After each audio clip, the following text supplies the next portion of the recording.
Hello students, good afternoon all of you. Time to start our mathematics textbook part 2. तो आज से हम mathematics text part 2 शुरू करने जा रहे हैं और इस पार्ट में हम यहाँ पर पहला चैप्टर है, that is our chapter number 8 is our fraction. Recently we completed our chapter division. So now from today we are learning our chapter 8, that is the fraction part 1. Okay students, so everyone must have to open mathematics textbook part 2.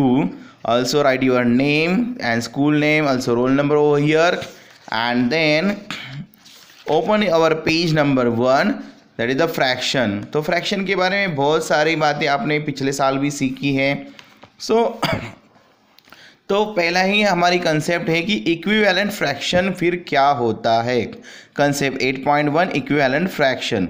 Okay, सो यहाँ पर एक think करके एक दिया है, तो एक सवाल देखते हैं कि Jasleen cuts 3 apples into 18 equal pieces. Jasleen ने क्या किया कि 3 एप्पल्स को कट किया 18 इक्वल पीसेस में. Ravi cuts an apple into 6 equal pieces. लेकिन रवि ने क्या किया कि उसने एक एप्पल को 6 इक्वल पीसेस में क्या किया, कट किया. Did both of them cut the apples into equal pieces. तो दोनों ने सही में से इक्वल पीसेस में कट किया क्या नहीं किया. तो इसके बारे में ही हम जानने वाले हैं हमारे इस चैप्टर में कि फिर ये इक्विवेलेंट फ्रैक्शन क्या होता है. तो देखो, रवि ने कितने एप्पल्स कट किए कि 3 एप्पल्स को कट किया 18 पीसेस में. So total number of pieces हो गए उसके 18 और एप्पल को उसने कट किया 3. ओके, तो हमें लिखेंगे 3 ऊपर और 18 नीचे. तो ये क्या होता है, तो ये आपको पता है कि ऊपर के नंबर को हम कहते हैं न्यूमरेटर. क्या कहते हैं हम इसको, न्यूमरेटर. ओके, और जो नीचे नंबर होता है उस नंबर को हम कहते हैं, क्या कहते हैं, डेनोमिनेटर. तो हम यहाँ पर उसको डेनोमिनेटर कहते हैं. सो जो जसलीन ने किया, तो जसलीन के ये पार्ट हो गए कि ये हो गया जसलीन के एप्पल्स कट, तो जिसमें आ गए 3/18. उसी तरह से अगर हम रवि का एप्पल्स के कटिंग देखते हैं, तो रवि ने क्या किया, एक ही एप्पल को कट किया. एक एप्पल कट किया और कितने पार्ट में किया, 6 पार्ट में किया. तो ये हो गया रवि का फ्रैक्शन पार्ट. ठीक है, तो ये दोनों इक्वल हैं या क्या नहीं. तो ये हमें इसी को तो कहते हैं इक्विवेलेंट फ्रैक्शन. तो ये किस तरह से इक्विवेलेंट फ्रैक्शन होते हैं, क्या होते हैं, इसके बारे में हम जानने वाले हैं अब इस चैप्टर में. That is our concept 8.1 is the equivalent fraction. So हाँ, ये इक्विवेलेंट फ्रैक्शन होते हैं. किस तरह से होते हैं, ये अगर मैं ऐसे लिखूँ 3/18, तो ये कुछ इस तरह से होगा. अगर हमने 3 से दोनों को डिवाइड किया तो यहाँ पर हमारी डिवीजन भी उसी तरह से आएगी. जैसे कि 3 1s are 1, तो 1 आएगा यहाँ पर, और 3 6s are 18. 3 1s are 1 और 3 6s are 18. सो यहाँ पर दोनों में हमें 1/6 एंड 1/6 इक्वल मिलेंगे. तो ये होते हमारे equivalent fraction. But now let us understand it properly one by one concept. So in class 3rd we have learned that the fraction is a part of a whole. तो fraction क्या होता है, पूरे part का whole होता है. A whole can be region or a collection. Okay, when a whole is divided into 2 equal parts, each part is called as a half. For example, अगर मेरे पास देखो यहाँ पर ये पूरा पेज है, अगर हम इस पेज को आधे में फोल्ड करते हैं, ठीक है, मैं क्या कर रहा हूँ, इस पेज को आधे में फोल्ड कर रहा हूँ, तो इस पेज के 2 इक्वल पार्ट बन जाएंगे. लेट अस सी. देखो यहाँ पर फिर इस पेज के क्या हो गए हैं, 2 इक्वल पार्ट हो गए हैं. तो ये जो पार्ट हो गया ये हो गया हाफ, और ये पार्ट हो गया यहाँ पर half. And we can show half as a 1/2. तो हाफ कैसे हो करते हैं, 1/2 एंड लाइक अ 1/2. तो पूरे का या मतलब 2 पार्ट्स में एक पार्ट, 2 पार्ट में का एक part. So half means 1 out of 2 equal parts. We write half as a 1/2 like that. यहाँ पर ये सर्कल है, तो सर्कल के 2 पार्ट किए हैं. ये 1/2 एक हाफ पार्ट हो गया है, और दूसरा ये 1/2 करके हाफ पार्ट हो गया है. Let us come to the next page. Again 2 halves make a whole.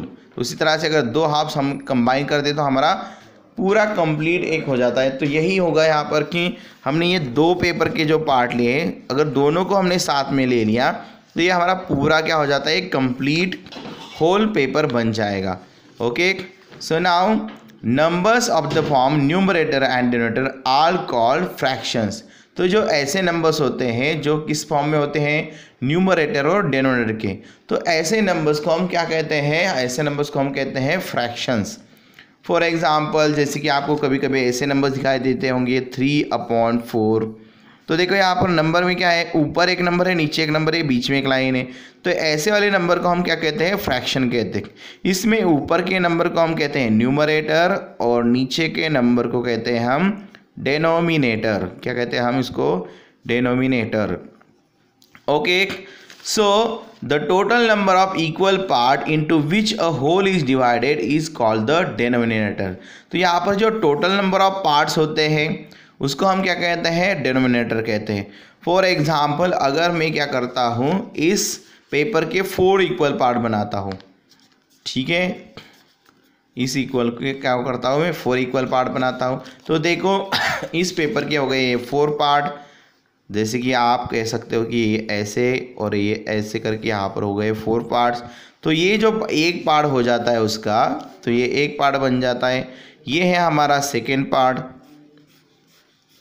ये है आपका थर्ड पार्ट, और ये है आपका रिमेनिंग जो होता है वो fourth part.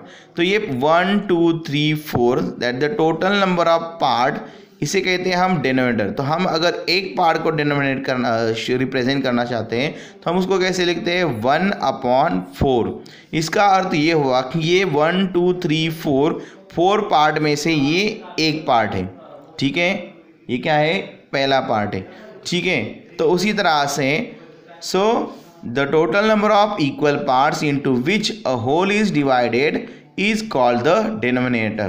The number of such equal parts taken is called the numerator. तो उसमें से हम कौन सा पार्ट लेते हैं, तो उसे हम कहते हैं numerator. Similarly, each of 3 equal parts of a whole is called a third. जैसे कि we write 1/3 as 1/3. We write also 2/3 upon 2/3, and also 3/3 और 3/3 makes a whole. तो ये हमारे क्या होते हैं, पार्ट होते हैं। फॉर लाइक दैट, फॉर 1/4 होता है हमारे 1/4, 1/5 के लिए लिख सकते हैं हम 1/5।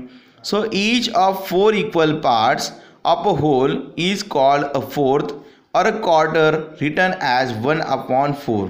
तो अगर हमें 4 पार्ट होंगे तो हम उसको क्वार्टर भी बोलते हैं और अ फोर्थ भी पार्ट बोलते हैं, ठीक है, 1/4 पार्ट।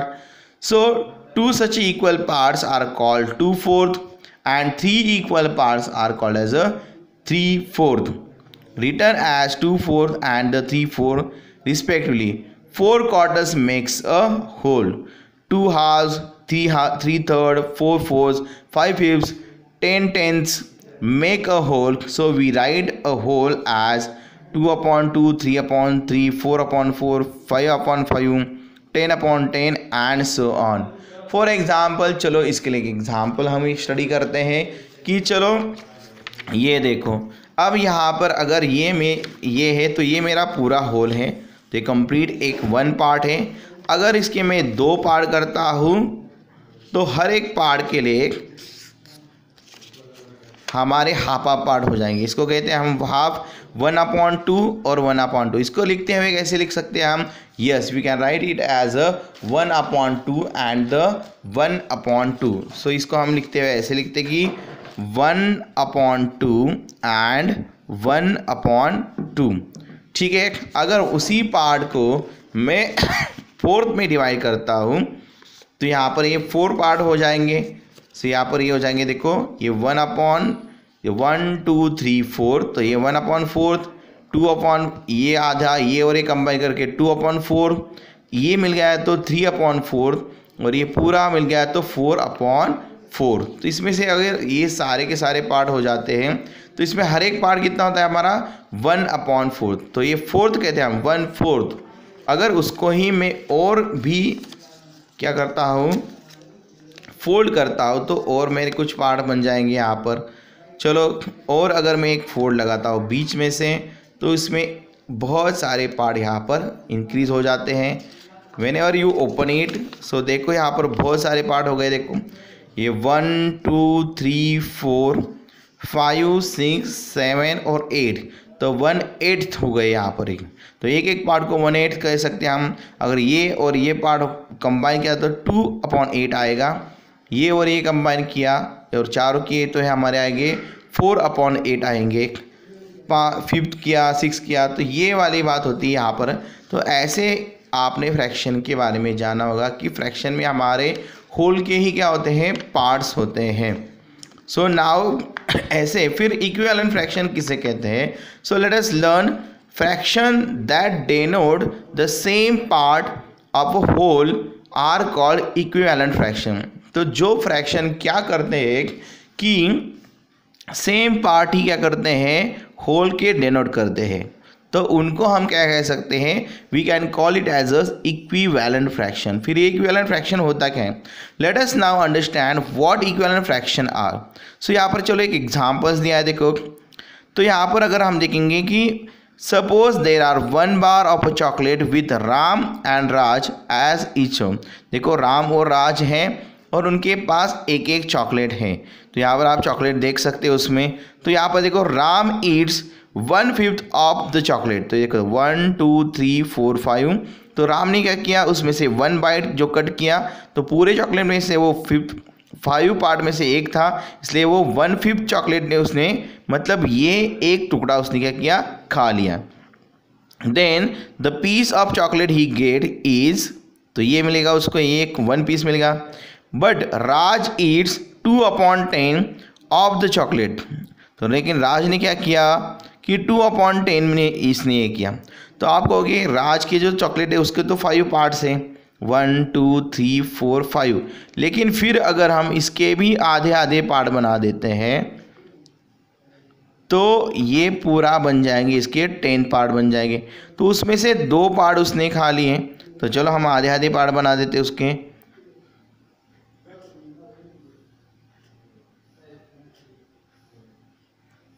सो नाउ अब अगर आप काउंट करते हो तो आपका होगा देखो 1 2 3 4 5 6 7 8 9 और 10, मतलब उसके 10 पार्ट्स हो गए।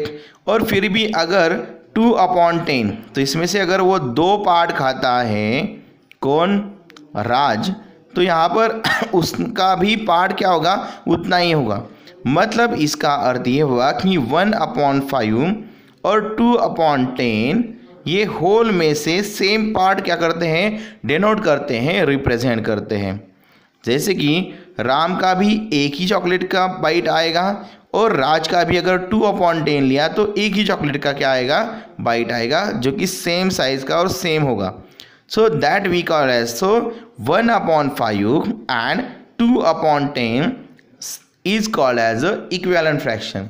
सो हम यहाँ पर कह सकते हैं, so we see that both the pieces of chocolates are of the same size, so we say that the fraction 1/5 and 2/10 are equivalent। तो देखो, तो फिर ऐसे जो fractions होते हैं, so that fraction we call as a equivalent fraction, so we write them as 1/5 is equal to 2/10। okay, so यहाँ पर हम करेंगे shade the region to show equivalent fractions.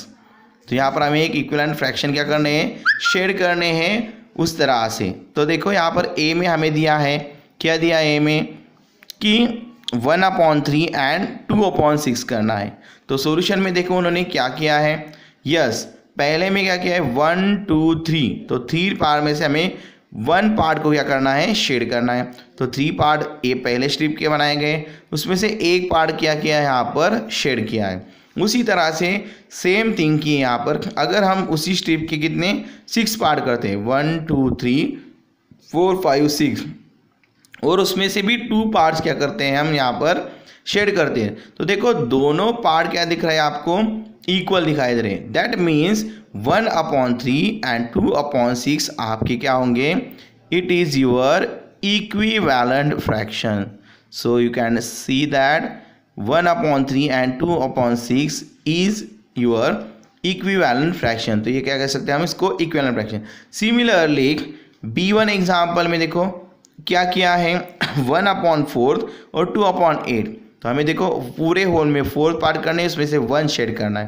तो यहाँ पर 1 पार्ट शेड किया है। सिमिलरली अगर पूरे इसके 8 इक्वल पार्ट करके उसमें से 2 पार्ट हम क्या करते हैं, शेड करते हैं, तो देखो आपको ये दोनों पार्ट सेम साइज के नज़र आ रहे हैं, मतलब that they are same. So we can say that 1/4 and 2/8 are equivalent fraction. तो ऐसे जो फ्रैक्शन होते हैं, that fraction we called it as a equivalent fraction. Similarly अगर हम इस फिगर को देखते हैं, that is example 2, find the figures that represent equivalent fraction, also mention the fraction. तो हमें फ्रैक्शन भी क्या करना है, मेंशन करना है। अब अगर आप क्या करते हो, ये पूरे पार्ट में देखते हो, तो देखो यहाँ पर अगर इसको देखते हैं तो इसको हमारा है, देखो पूरे पार्ट में मतलब 2 पार्ट है, 2 पार्ट में 1 पार्ट क्या है, शेडेड, तो हम इसको लिख सकते हैं फ्रैक्शन में 1/2। सिमिलरली यहाँ पर भी 1 2 3 4 पार्ट है, और 4 पार्ट में भी हमारे 2 पार्ट क्या है, शेडेड है, और 2 पार्ट नहीं है। तो यहाँ पर हम कह सकते हैं कि इसमें आएगा आपके फ्रैक्शन 2/4। और अगेन इसमें देखो, इसमें लेकिन 1 2 3 4 पार्ट है, उसमें से 3 पार्ट शेडेड है, तो ये आएगा आपका 3/4। और यहाँ पर आएगा देखो ये और ये पार्ट आपका क्या है, आधा है, 2 पार्ट से 2 में से 1 शेडेड है, सो अगेन ये आएगा हमारा 1/2। तो देखो आपका ये फ्रैक्शन, ये भी अगर बात करें तो आधा क्या है, हाफ क्या है, उसमें से शेडेड है ये फ्रैक्शन, और ये फ्रैक्शन हमारे क्या आएंगे, इक्विवेलेंट फ्रैक्शन। आप कहोगे ये और ये तो सेम है, इसका सही है, but how it can be. So ये भी देखो, अगर ये क्या है, हाफ ही पार्ट है, सो अगर हम इसको सॉल्व करते हैं 2 1 जार एंड 2 2 जार 4 आता है, तो इसका भी 1/2 ही हमारा क्या आता है, फ्रैक्शन का सिंपलेस्ट फॉर्म आता है। सो यहाँ पर भी हम कह सकते हैं कि this 1/2 2/4 and 1/2 that 3 are the equivalent fraction. The solution is given over here. The fraction represent by the shaded part of figure as is 1/2. The shaded part of figure represent 2/4. The shaded part of figure D represent 1/2. So the shaded part of A, B and D represent equivalent fraction.